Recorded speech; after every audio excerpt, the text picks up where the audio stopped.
Bismillah, Ustaz, izin bertanya. Ustaz, bagaimana ciri-ciri suami yang dayus dan bagaimana cara mendapatkan sunnah kepada orang tua yang masih melakukan ritual yang tidak sesuai sunnah setelah kematian? Naam, ayol ikhwakumullah, salah satu yang terancam ya dengan adab di akhirat adalah dayus. Nah, dayus adalah suami yang ridha ada kemaksiatan di tengah-tengah rumahnya. Ya, di tengah keluarganya ada kemaksiatan. Itu namanya dayus. Ya, dia tidak risih ada kemungkaran di rumahnya. Padahal subhanallah perintah kita secara umum man ra'a minkum mungkaran. Kalau ada kemungkaran rubah dengan tangan, kekuatan dan kekuasaannya, dengan ucapan, minimal hatinya mengingkari.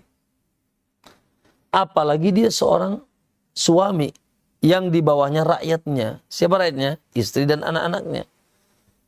Yang punya kewajiban khusus ku anfusakum wa ahlikum nara.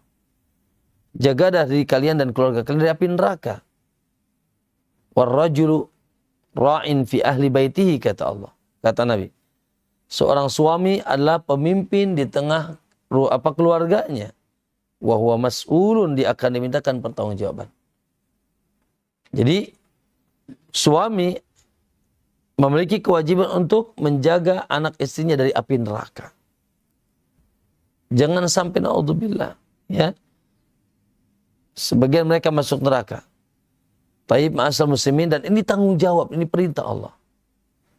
Nah, sehingga ketika ada seorang suami yang lalai membolehkan maksiat, ya, gitu. Membolehkan maksiat. Ada orang di rumahnya nggak sholat, slow man aja deh. Anaknya nggak sholat, biarin, ya. Istrinya nggak sholat, biarkan. Istri anaknya tidak menutup aurat, dibiarkan. Ya, tidak menutup aurat, dibiarkan. Oh, putra atau putrinya bawa apa? Bawa pacarnya apel. Hah? Bawa pacarnya apel. Atau mengunjunginya, duduk berdua, ngobrol. Lalu dibiarkan. Sementara itu perbuatan haram. Ya. Atau apa saja maksiat. Ya. Ada musik, misalkan. Tiap hari goyang dompet. Ya, di rumahnya. Ya, dan seterusnya, maka apapun maksiat, ketika dilegalkan di rumah, maka kita dayus, maka kewajiban suami adalah mengarahkan dan mengingatkan. Bahkan sebetulnya suami memiliki kapasitas untuk itu mengentaskan dengan kekuatan dan kepemimpinannya. Maka ma'asal muslimin, nah itu dayus, terancam yang seperti ini. Maka naudzubillah, semoga kita tidak termasuk dayus ya di tengah keluarga kita. Naam. Adapun yang kedua apa tadi? Orang tua? Allah musta'an.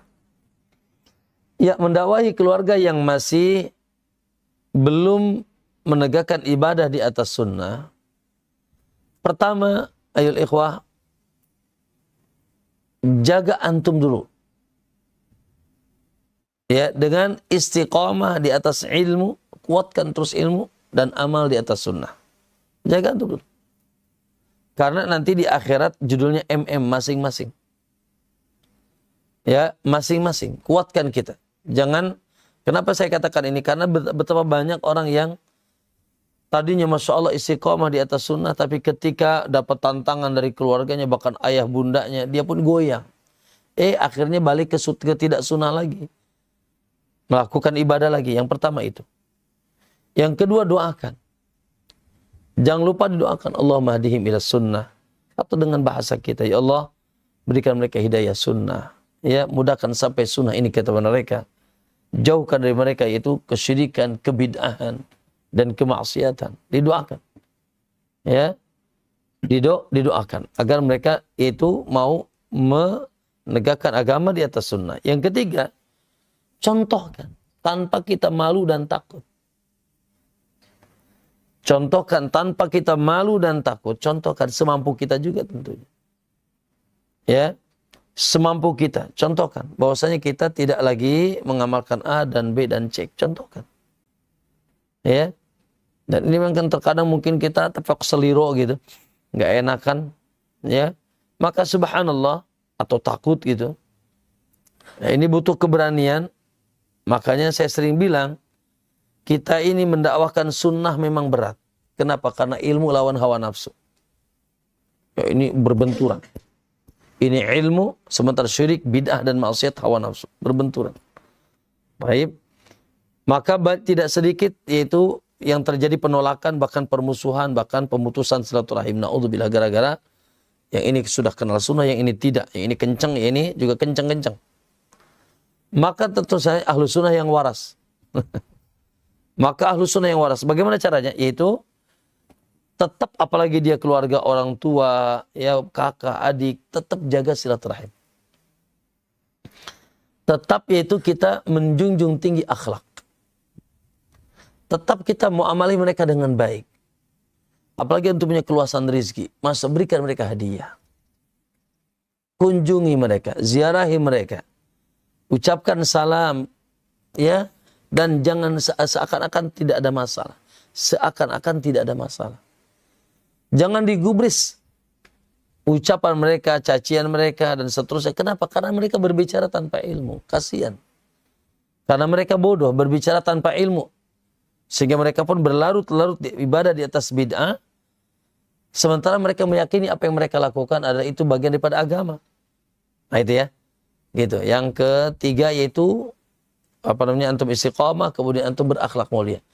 Kemudian Allah, ya setelah itu kita berusaha berpikir bagaimana ya ini mendakwahi dia. Maka terkadang beda-beda. Ya, maka lihat apa nih yang cocok metode dakwah untuk keluarga antum. Ya, mungkin ada yang cocoknya apa? Cocoknya ya diajak kumpul, didatangin ustadz ke rumahnya. Mungkin itu. Atau mungkin mereka diajak jalan-jalan lalu nanti diajak ke kajian. Kajian di rumah. Ya, atau mungkin mereka cocoknya dengan nasihat langsung. Mungkin juga dengan dibelikan apa? Diberikan buku. Ya, untuk dibaca. Diberikan literatur. Bahkan sekarang bisa diberikan juga parabola untuk dengarkan TV-TV sunnah. Nah, itu adalah bentuk-bentuk usaha. Ya, agar kita bisa menarik keluarga kita ke sunnah. Ini bentuk usaha. Maksimalkan usahanya, serahkan itu hasilnya kepada Allah Subhanahu wa taala. Nah,